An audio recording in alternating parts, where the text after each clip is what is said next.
I'm Ariel. And I'm Alex. And this is People of Con. And today we're going to talk about color guides. Not the paint by number one.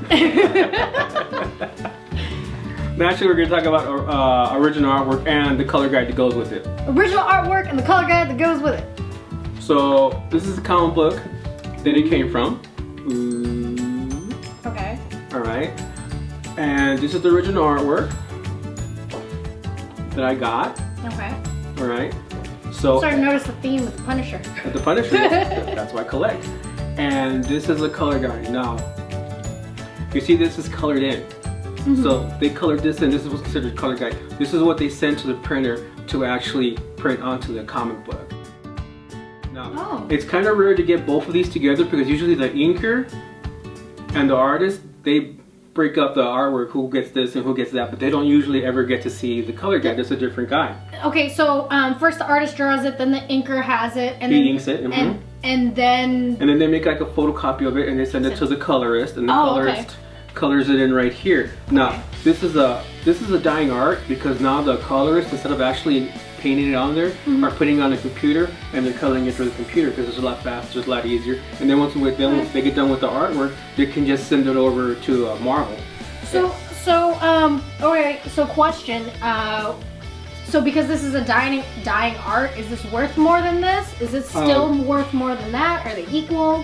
No, that's still worth more than this is. Okay. But it's really cool to have both of them together because usually that doesn't happen. It's very rare to find this. Actually, I was really excited when I found this page. Oh, okay. And so if you put it together, you can see how the artwork started from here, then moved on to here. And in the comic book, you can see the page, how it finally came out. So do you have the page? Yes, I do have the page.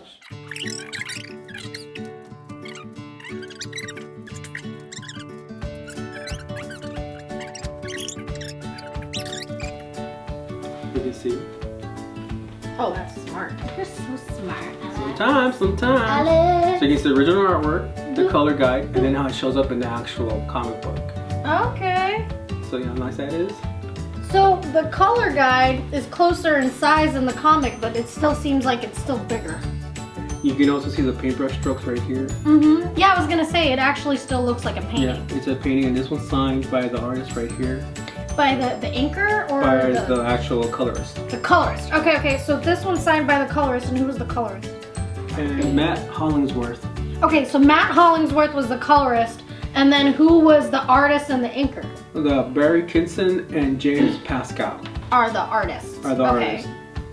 But it doesn't say who the inker is, or both of them are they the same? Both the same. Sometimes they're not. You know what? Sometimes it's the artist. Okay. And he's also the inker because he can do it both, or he's just the artist and he gets somebody else to ink it. Oh, okay, that makes sense. So, and then this one's signed by one of them? Barry Kinson. Okay, so you just need the other one. Yeah, if I can find it. Dun dun dun. I can hunt him down. Hunt him down. But this one's awesome because if you notice, it's Batman and the Punisher. That's DC and that's Marvel. Oh, whoa. This is a crossover that they did. So that's what makes this particular page awesome. Okay. And if you notice, it has the bubbles in it. Yes. So that means it's an older piece of artwork. And one thing you want to kind of, when you buy original artwork, you want to kind of get a page that has a story, that tells a story in it, that you can understand the story without actually having to read the comic book. Okay. It's like a snapshot of the story. Okay. So, well, we mentioned before in a previous video about splash pages. So you're saying that this is better than splash pages, or in your personal opinion? In my personal opinion. Okay. Splash pages get the most money. But people love splash pages. But because it's their favorite character in one scene. And it's one scene. Okay. But I personally like panels a little better because it gives you a little story about what's happening in the comic book. Okay. Where can people find the color guide? Well, they go to conventions too. Okay. So how come you have more original published art than you do from the original published art color guide? They don't show up as much as conventions. Okay, so then where would you find them if they don't show them that much? This one I actually got online, so I was actually very lucky to get this online.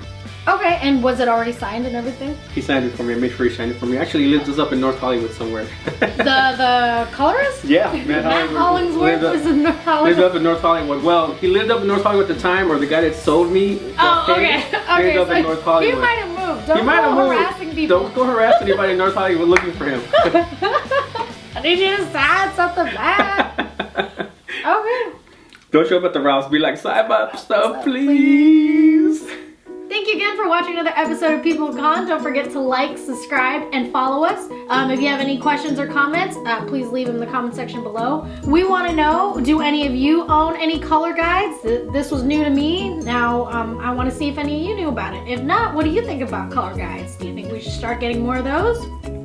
And in the future, we will have an episode where we go to a convention and we will find some original artwork and we will buy some original artwork. And then we'll tell you all about that experience. And if we're lucky, we might meet the artist. Yeah! Bye! Don't forget to like, subscribe, and follow us. And please check out our previous video where we talk about original published art. Also, we hope to see you guys at the Long Beach Comic Expo in 2 weeks.